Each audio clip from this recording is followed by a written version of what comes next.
The moment my son-in-law looked me in the eyes and said, "This house belongs to us now," I knew my family had crossed a line that could never be forgotten. My daughter stood beside him without saying a single word. I didn't argue. I didn't raise my voice. Instead, I smiled, invited them into the kitchen, and quietly poured 3 cups of coffee. They thought my silence meant I had accepted defeat. They had no idea that less than an hour later, one legal file would stop everything they had planned. If you enjoy emotional family stories with unforgettable twists and meaningful life lessons, I'd truly appreciate you subscribing to Behind Dad. And before we continue, I'd like to mention that the pictures you see throughout this video are creative visual dramatizations inspired by this story. They are not real photographs from my family's life. My name is James Carter. I'm 74 years old, and that little brick house wasn't just another piece of property. My late wife, Margaret, and I spent 48 years building a life inside those walls. Every room carried a memory. The kitchen still reminded me of Sunday breakfasts she cooked with a smile. The front porch still held the rocking chair where we watched every sunset together. After she passed away, that house became the last place where I still felt close to her. My daughter Emily began visiting more often after the funeral. At first I believed she simply wanted to make sure I wasn't lonely. Then her husband, Ryan, started joining every visit. Little by little, their conversations changed. They asked about my savings, my insurance, and whether living alone was becoming too difficult. Ryan often joked that a retirement community would make life easier for me. I laughed politely, but something about his smile always made me uncomfortable. Still, I pushed those feelings aside because I trusted my daughter with all my heart. That Saturday afternoon, they arrived carrying several moving boxes. Ryan confidently announced that professional movers would arrive within the hour because they had already decided I should leave the house. Emily avoided looking into my eyes. I felt my heart break, but I calmly invited them to sit down first. I placed warm coffee in front of both of them and quietly watched the clock. 20 minutes later, a loud knock echoed through the front door. Ryan smiled, believing the movers had arrived to empty my home. I slowly stood up, opened the door, and found Attorney Michael Harris holding a thick leather file with a serious expression on his face. Attorney Michael Harris stepped inside without saying a word. The smile on Ryan's face slowly disappeared. He had expected movers carrying furniture blankets, not a lawyer carrying a thick leather file. I invited Michael to the dining table while Emily nervously stared at the floor. For the first time that afternoon, the house became completely silent. Even the coffee cup sat untouched. Deep inside, I still hoped there had been some terrible misunderstanding.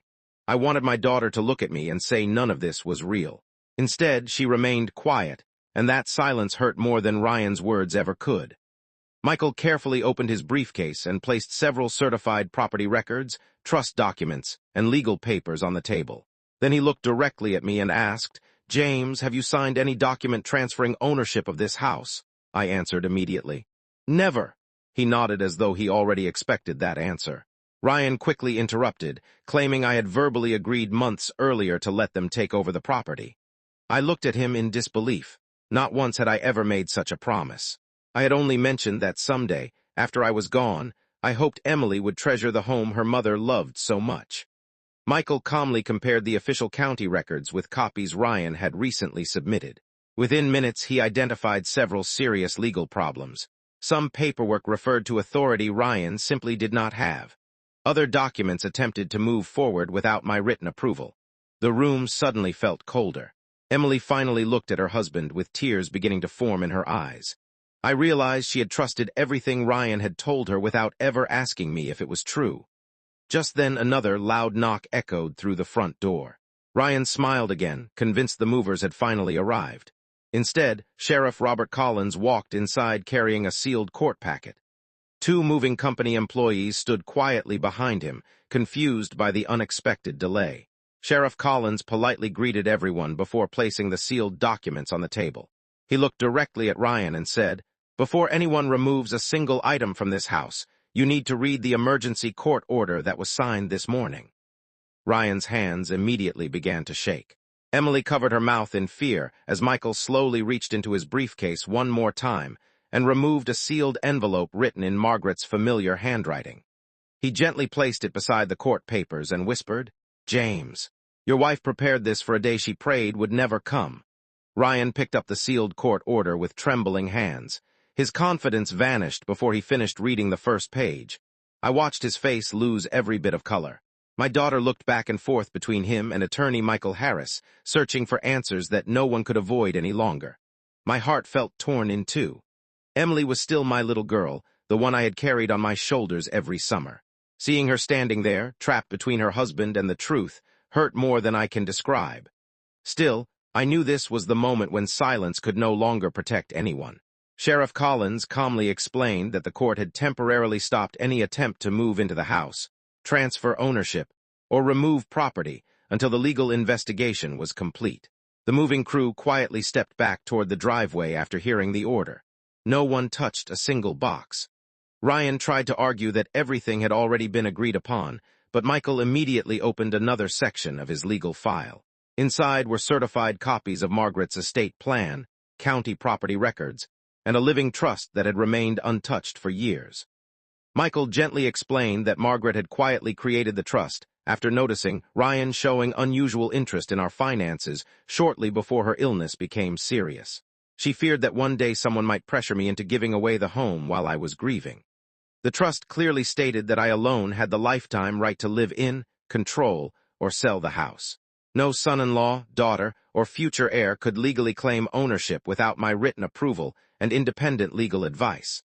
Margaret never told me because she hoped those protections would never be needed. Even after she was gone, she was still looking after me. Emily finally broke down in tears. She admitted Ryan had convinced her that I had secretly promised to transfer the house and only delayed signing the paperwork.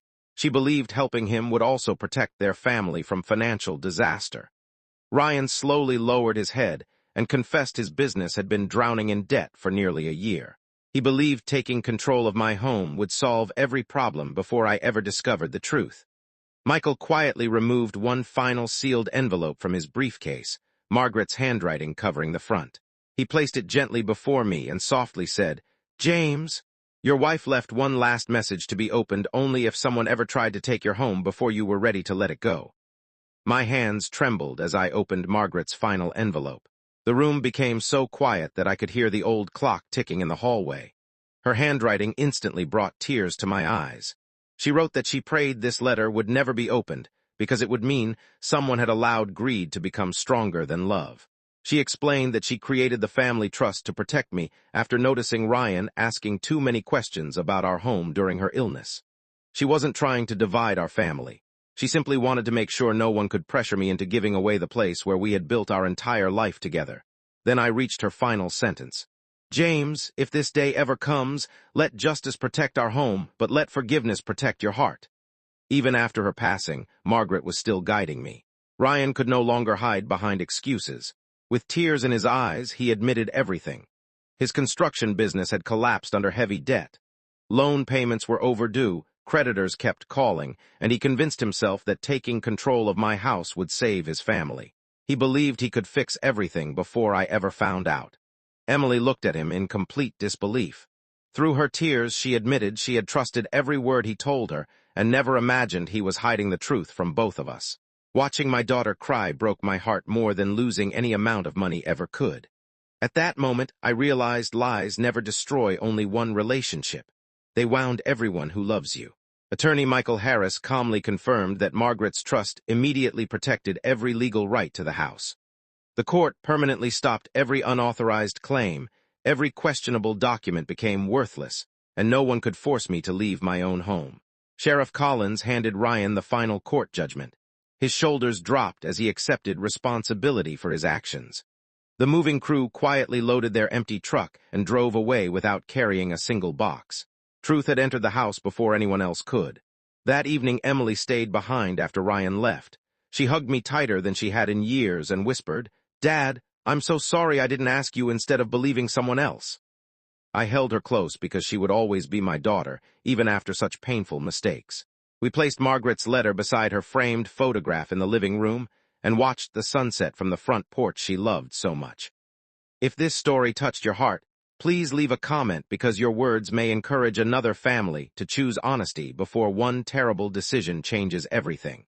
Share this story with someone who believes parents deserve love, respect, and gratitude while they are still here.